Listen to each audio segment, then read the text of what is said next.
बोलेको त बाहुन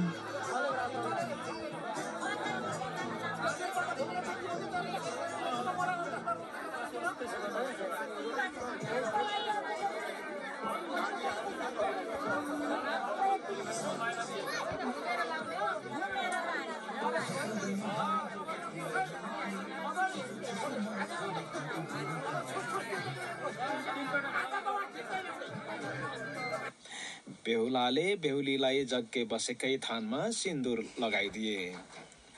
यस बेला बाउ माइतीहरू कसैले हेर्न नमिल्ने भएकाले माइतीहरू त्यतै कतै छलिए।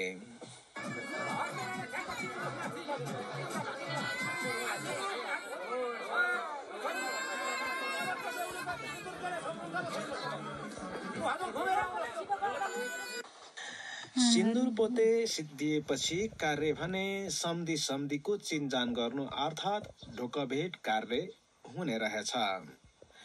बेहुली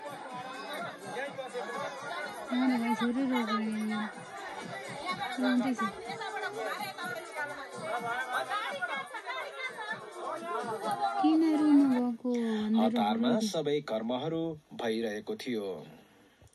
यसपछि दुलही अन्माउने प्रक्रिया सुरु भयो। बेहुलीका आमा र बुवाले अन्तिम पटक टीका लगाएर छोरीलाई बिदाई गरे। शुभ साहितका लागि दही खुवाइयो।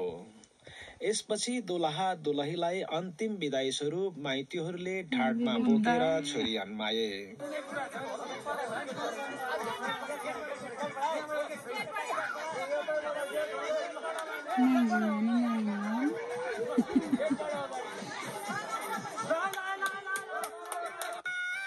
बाजा गाजा सहित बिदाई गरिसके